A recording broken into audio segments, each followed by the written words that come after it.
Buenos días. You know, everybody welcome you and thank you for being here, but really from the bottom of our hearts, we're grateful to the work that you do for Puerto Rico and the generosity of your time to see if we can figure out what next steps might be and what we need to do. So for me, the real question is to answer the question of why are we here today, to provide a framework for the conversations that will follow, not just in the plenary, but in the breakout sessions. It's a critical question. We need to understand what motivates us to collaborate, to donate our time, to engage in research and inquiry and action for the things that we do. So let me start by clarifying some things that we actually do know of what's going on in Puerto Rico. Just a reminder of you of how we started all this engagement. The first thing that motivated us to start these convenings was the economic crisis in Puerto Rico, the accumulation of debt, the situation with the government, the fiscal turmoil that Puerto Rico was going on, and the resulting stagnant economy for more than a decade, and now the heightened austerity that Puerto Ricans are suffering. All of that led to what's really an unfolding humanitarian crisis we know in sight, with about half of the Puerto Rican population living in poverty. If you look at children in families, it goes up almost to 2/3 of the children growing up in Puerto Rico. And a massive exodus. And obviously Maria sort of aggravated what was happening in Puerto Rico. And after 2 years, how we establish how many people actually died in the storm has been contentious, but let's say that over 3,000 people died, or $100 billion in losses, tens of thousands of people's homes were affected. We still have a lot of families homeless, with blue tarps in their roof and piles of dust in front of where used to be a house. And if you have traveled to Puerto Rico, you realize that impact hasn't been mitigated yet, and every effort to reconstruct Puerto Rico seems to be stuck in the mud, so to speak. And all of that is in the context of a political crisis. I will say that exhibit number one of that crisis is the enactment of PROMESA itself. How it is that an imperial power have to take away self-governance and impose fiscal controls. It's a long conversation how we got there, but it is a sign of the times, of the crisis that Puerto Rico is going on. And on top of that, a collapse of the trust that the people have in their government that led to the ousting of Governor Rosselló. We have panelists that are going to go deep into all these things, so I just want to highlight why are we here today, to understand those processes. And what I'm going to do now is just give you some highlights of data. That's typically my role in this gatherings.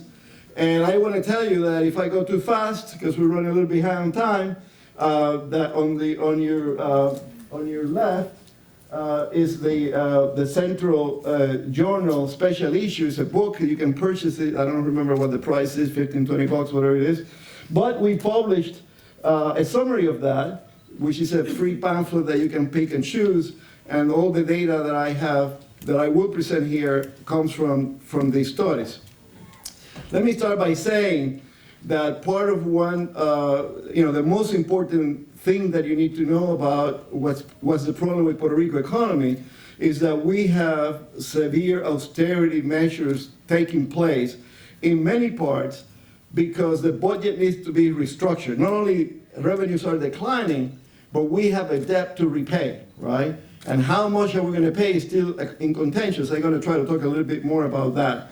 But I want to just tell you what's happening, right? So from a fiscal perspective, this is the baseline that I'm using. This is Garcia Padilla first year, and then I'm using, fast forward a couple of years to tell you a story about how is the budget in Puerto Rico changing. And you can see where the cuts are. The cuts are in critical services to the population. And they are significant, they are not minor. Now, I will say that if population declines and there are fewer students, you have to close it, you have to restructure schools.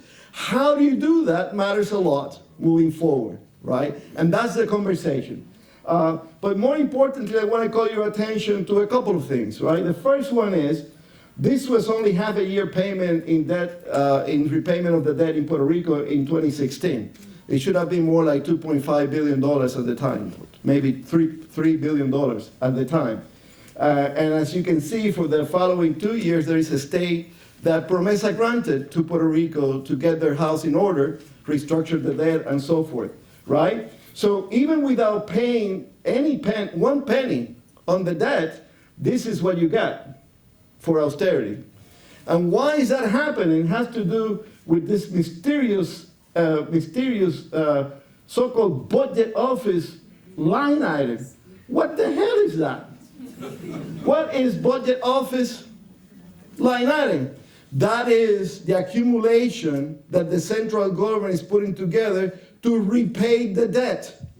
So these cuts in here are directly correlated to how much they expect to repay the debt. And the reason why they have to centralize it is because that's about fiscal control. They have to take from so many agencies to put in a place where they can actually issue the payment of the debt. So again, you can read many more pages on this in the journal. I'm not going to bother those of you for whom economics is not quite intuitive. But I want to tell you a story about what's underlying all of that, okay? And this is the story of the debt. So the first thing I wanted, these are cross-section, assessment of where the debt was at any particular time. In 1996, and I picked that and choose that because that's when the phase-out of 936 started, right? Remember? All of that is also explained in a couple of chapters in that book. And that was our debt. And the main size of the debt was because of public entities. Puerto Rico has about 80 public enterprises, and they were part of the model development way back when the Partido Popular started the post-war industrialization process. And it's okay to borrow for industrialization, okay? But what happened by 2006 when 936 are phased out, what happened? What happened there? What exploded there? Yes, general obligation bonds, the red line increased a little bit, but what really increased a lot was that green public entities debt. Where is that coming from? Tren Urbano, Coliseo, Convention Center, failed Aqueducto, failed this, failed that, $50 million in a golf camp for Trump, and so on and so forth. That's where that debt comes from, okay? That's why we're paying everything that we're paying today. That period of the so-called, we're going to develop infrastructure to get Puerto Rico out of that was our growth strategy vis-a-vis 936. And it failed because it accumulated the debt, but the productivity of those investments were lacking. That's the period where they dismantled the health clinics that were, municipal health clinics, and they kind of dismantled the health system, and I can go over the story, but I'm not going to do that. But fast forward to 2014. So now, these unproductive public entities are borrowing even more. Take PREPA. They're borrowing to pay for petroleum and maintain an infrastructure that is totally inefficient. So they're just paying to pay the debt. They're just borrowing to pay the debt and accumulating more debt. That's PREPA at 2014, and I will say even today. But there is a new curious bar, which is this bar here, that is called COFINA. So in 2006, the government was divided. They couldn't get agreement on anything. Partido Popular controlled the House, the Capitolio, and the other party controlled the other two. They couldn't agree. So the brilliant solution was, why don't we impose a tax, a sales tax, at the time 7.5%, and today 11.5%, which is the highest in the whole nation. So, an economy that was stagnant, some brilliant people had the idea that what we need to do is impose a tax, a sales tax, which will dampen the economy even more. Because all along, the demand for products, meaning the population, is declining. Now, again, I talk like an economic professor. I apologize for that. But the problem is that all that debt is entangled with what's happening at the moment, right? So COFINA was restructured, and I just want to make this story very short. And they reduced the debt. Some of that was entangled with this, oh, this is illegal, and the Oversight Board commissioned some analysis of the debt and what have you. But the bottom line is that we're going to end up paying about $420 million a year. What's the problem with that number? 17% of the debt. And before, Garcia Padilla and the Rosselló administration projected what they put in the budget was not $2.5 billion, as I showed you there, in reserve to repay the debt, was $732 million, less than $1 billion, right? But if you continue restructuring the debt at this clip, you're going to end up with the $2.5–3 billion in repayment of the debt, not the $780 million that the administrations were projecting, okay? That's a problem. And that debt in COFINA is going to grow up. But this is 17% of the debt. You still have most of the $72 billion to restructure. See what I mean? So that's the problem that is unfolding right now in Puerto Rico with the repayment of the debt. And PREPA's deal is even worse than that. It's a smaller chunk of debt, $9 billion. It probably will be reduced a little bit.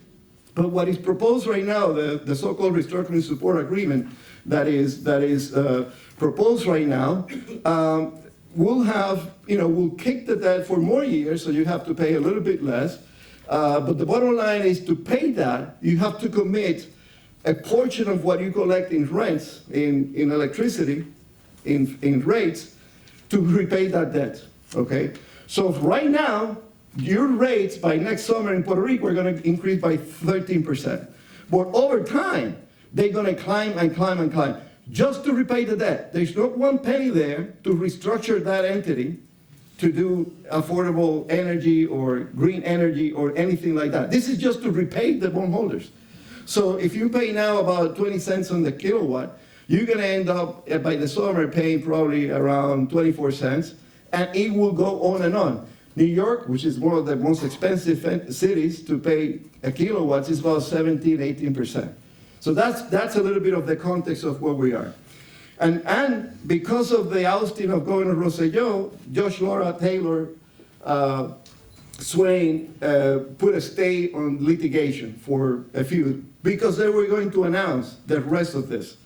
So everything that I'm just suggesting as a suspicion right now of what's going to happen, that the repayment is going to be, boom, 1/3 of the budget of the declining revenues in Puerto Rico, which means more austerity in years to come, okay? That's what the judge was going to say right after the ousting of Rosselló, and they stopped for 120 days. But it's coming before the end of the year, okay? I'm just giving you heads up. You want to have discussion? Here we go. There's a panel on this. Now, everything is said and done.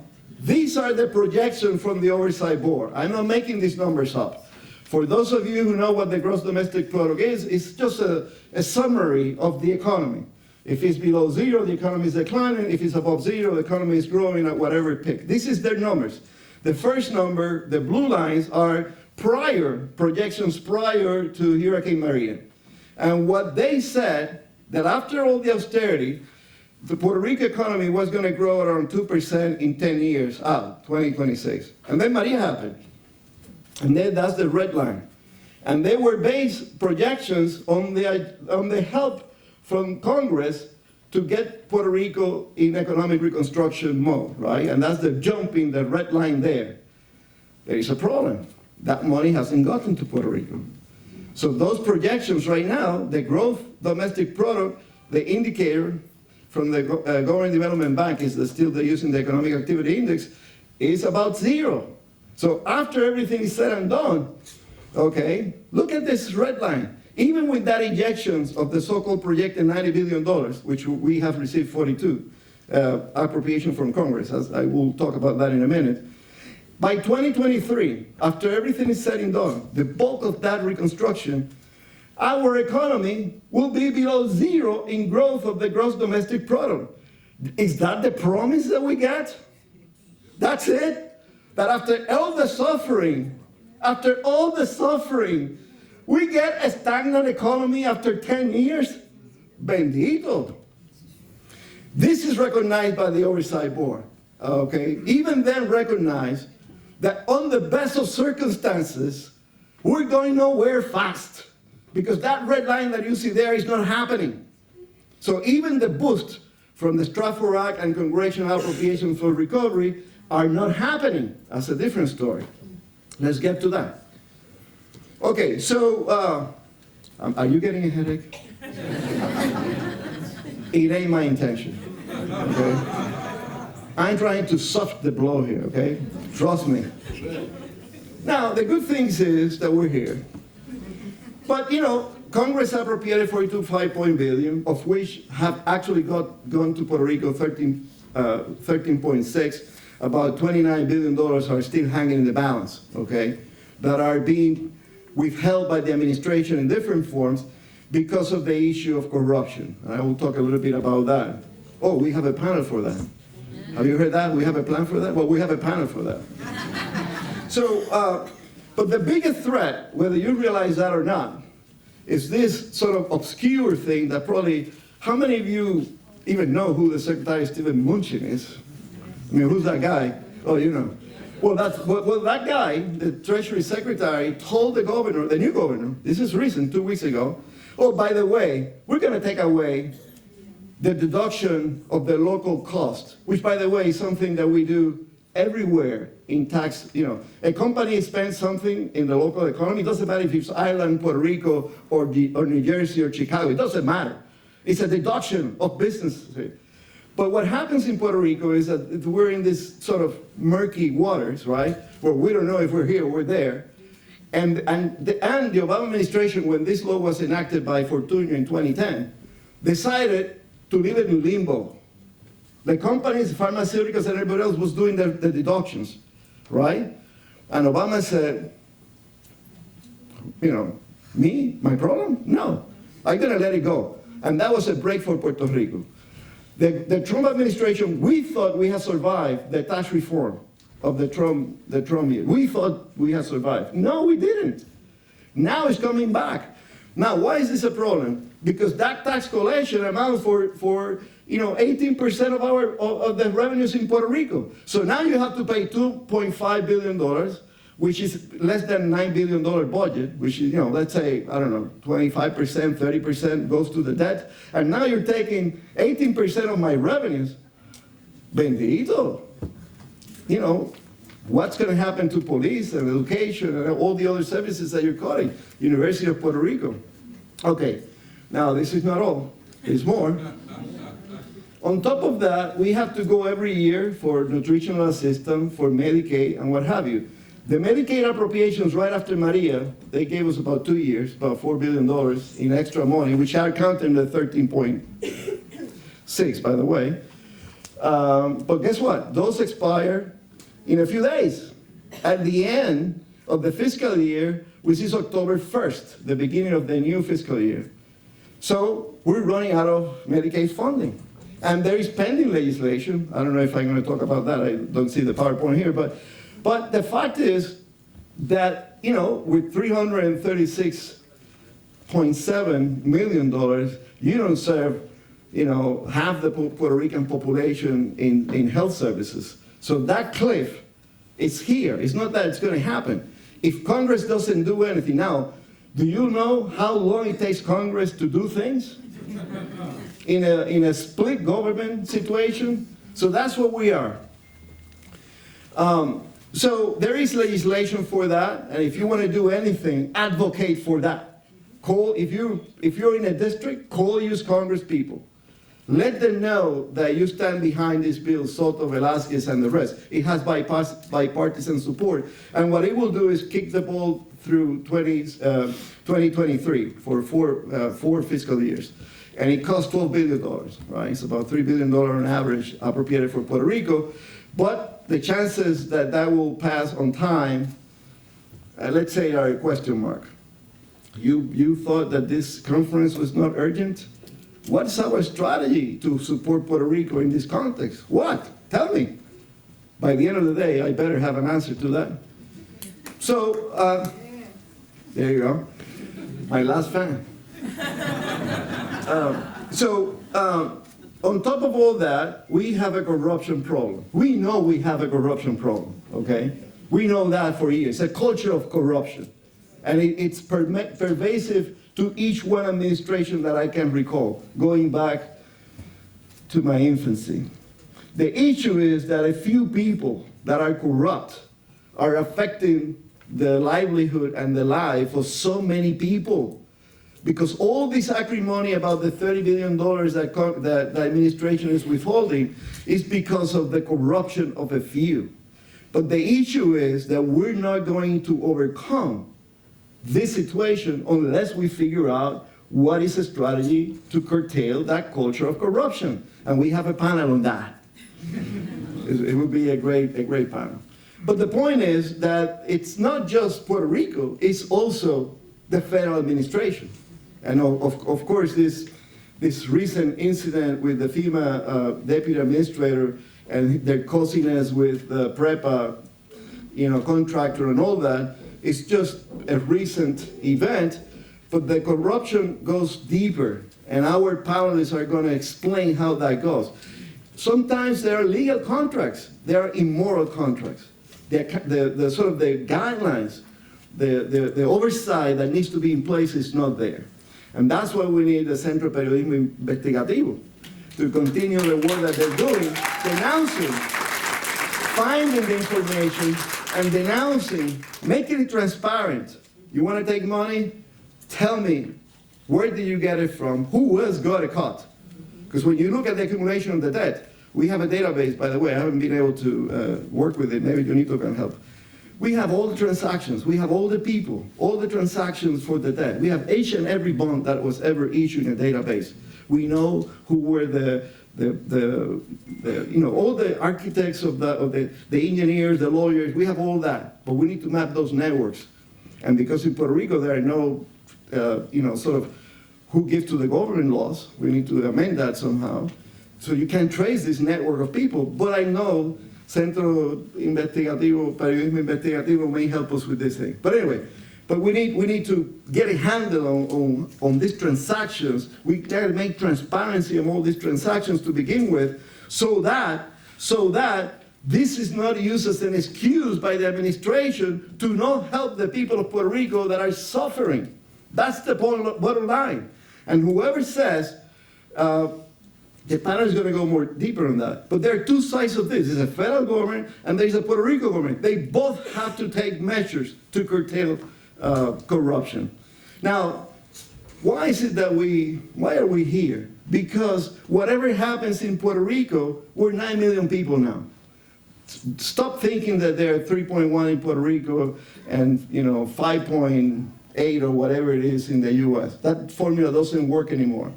It doesn't work anymore because there's no one family in Puerto Rico that doesn't have people living in the diaspora. We are 66% of the population now, with a burst of the last decade or so, that have moved so many people to the stateside. And those numbers are staggering, okay? When you look at the graphic, let me move to that graphic in a second, but the fact is that we're dispersed through the whole United States, and the configuration of our community has been reshaped. Now Florida is the state with the largest. New York region, if you look at, from Philadelphia to Hartford, we're still 2.5 million here in this area. So, but it has reconfigured. Now we have people all over the country. And think about the implications of that. How are we going to educate our children about our history? How are we going to elect people to represent us in local elections when we are so dispersed, right? So those are real critical problems that we need. We have a solution for that. We throw a party. We do. And seriously, we know how to party. We have 150 parades and festivals, okay? We have a panel on that. But in any case, this is how it looks, okay? This is how it looks. This is a historical data. This here, where is it? Okay, this here was the so-called Great Migration. This is the 50s. About 600,000 people left the island. This is a Great Migration.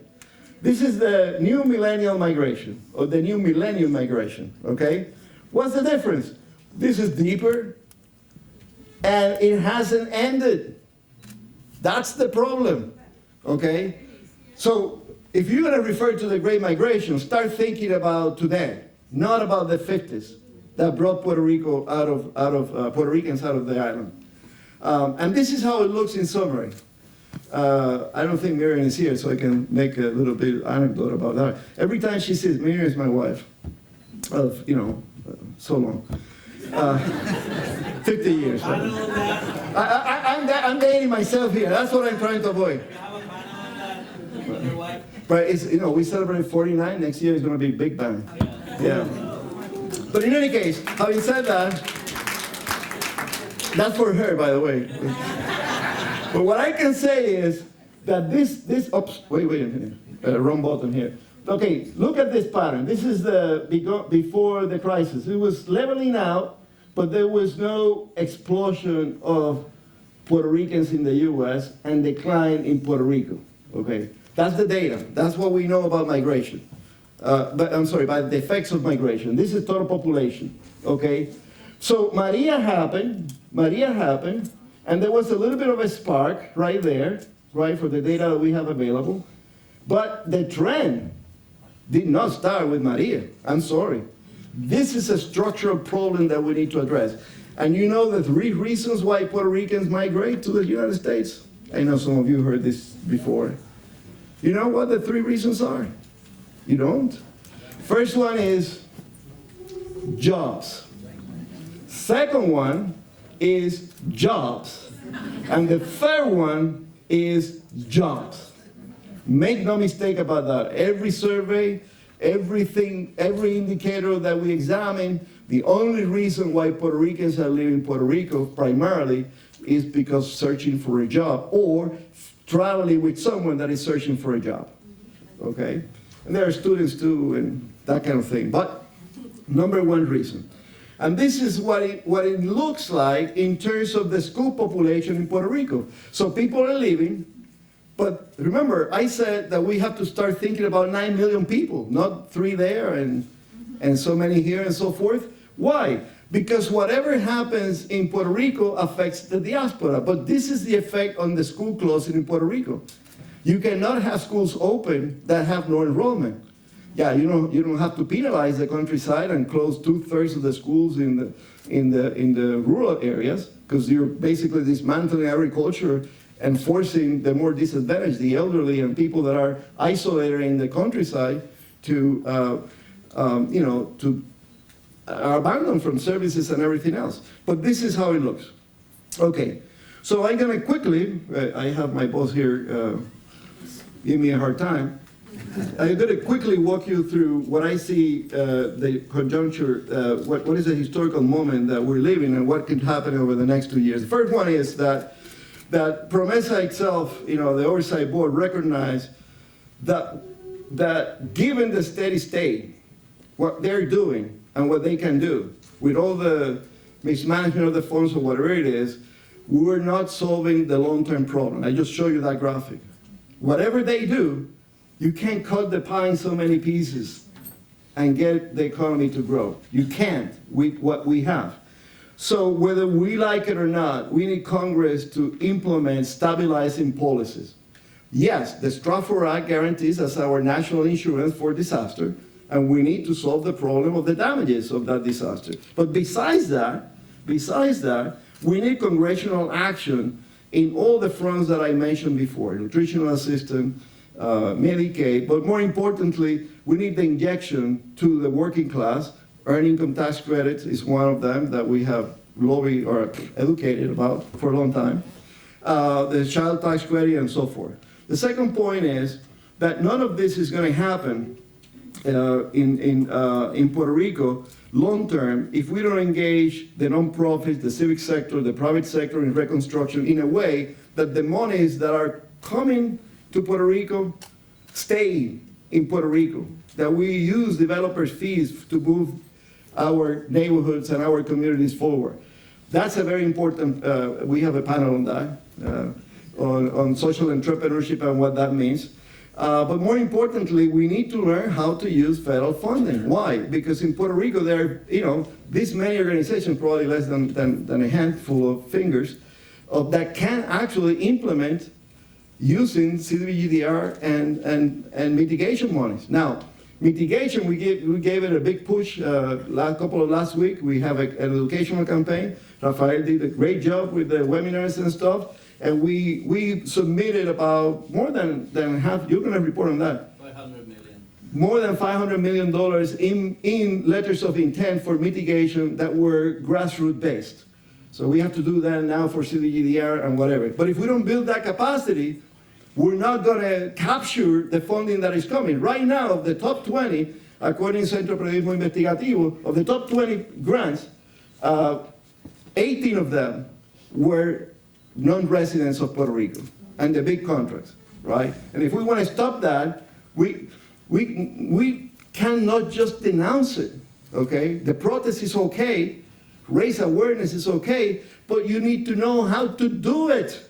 You need the capacity to implement these projects. If you don't have the capacity, you cannot sit at the table. And if you cannot sit at the table, you cannot get the contracts. Simple.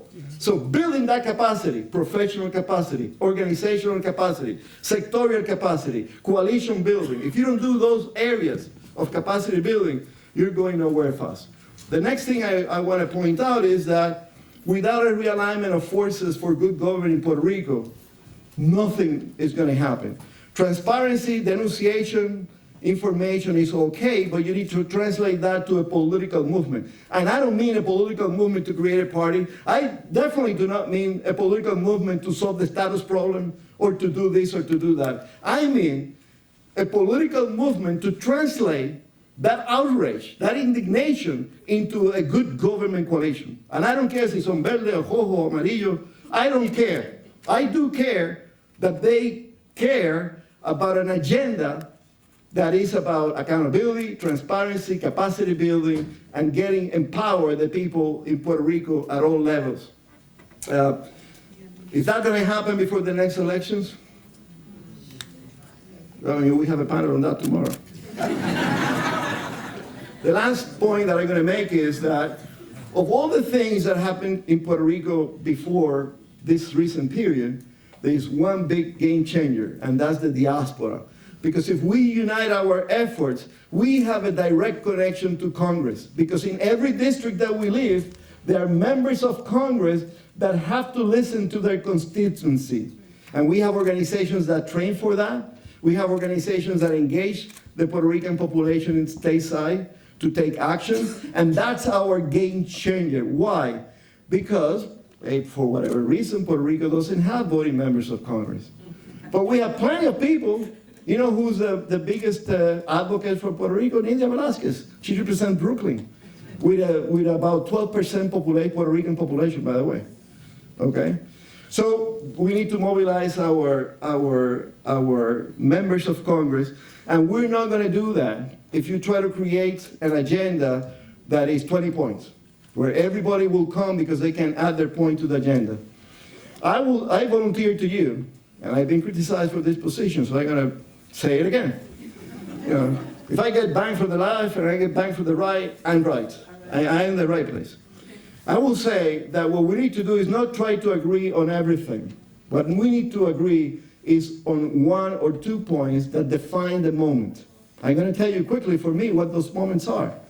Should we have a coalition for the status? For me, that's a loser. Not going to go anywhere because we're divided. Should we have a coalition for the Medicaid cliff? Absolutely. Absolutely. We need to understand what that is. We need to organize around that, and we need to make our elected officials, statewide or members of Congress, aware that we stand with Puerto Rico for the Medicaid. Now, we also have to ask people who deal with the Medicaid appropriations in Puerto Rico to enact legislation to deal with the corruption that is associated with Medicaid in Puerto Rico. And by the way, the Darren Soto, Nidia Velázquez, it's a bipartisan panel, has measures on that. So in any case, now I'm wrapping up. Thank you. Very quickly. So Centro has engaged in a number of of strategies to do this. Obviously, we start with research and understanding, but we also have a bunch of engagement. All of this is explained in a couple of publications, so I'm going to not talk too much about that. We have put a lot of publications on demographic changes, housing crisis, actually the closing of schools I don't see here, but we have a panel on that. We have 2 new ones coming out, the one celebrating the 2 years, which I think is going to be available tomorrow. I think we couldn't get the printer. Oh, it's downstairs? Okay, great, fantastic. And then the other one, mitigation, that it's in my desk and I need to edit it and put it out. But it will be out next week and hopefully we'll translate it to Spanish and have a press conference in Puerto Rico. And this is about, that report is very important, the mitigation one, because that's all the FEMA's money and what we need to do moving forward. We also have a couple other reports. These are maybe the one Central Puerto Rico initiative we're going to share with a bunch of people, with all the panelists. We're going to have a dinner tomorrow and we're going to share this pamphlet with them, which lists everything that we're doing. But the most interesting one is the right-hand side one, which is a report, surveys that we did measuring the capacity of the civic sector to respond to the crisis, economic recovery, and case studies of how people can do that in Puerto Rico or elsewhere, and the professional skills that we have. So that report is coming out in a couple of weeks probably. We're going to try to do a press conference too, translate it to Spanish and put it out there, just like we did with the housing. We just finished, and it's showing since September 4, the new season of Puerto Rican Voices is going to be posted on our website. And this is about the efforts of grassroots organizations in Puerto Rico to rebuild Puerto Rico. And it was difficult to do because we had to send crews down there to do all this. But it's out, it's fantastic, and many of you are part of that. So promote it and let people get to know what difference civic efforts make to rebuild Puerto Rico. And there, as you can see, there are plenty of, we're going to be running in the loops, the one on corruption, Chatgate and corruption, and hopefully in a couple of weeks we'll have a follow-up on that too. We have newsletters, and this is our website, just visit it. So my final thoughts are that we are in a moment where the diaspora can make a discernible difference in what happens in Puerto Rico and how we react to communities here stateside. So con eso, let's work for Puerto Rico para los de aquí y los de allá. Gracias.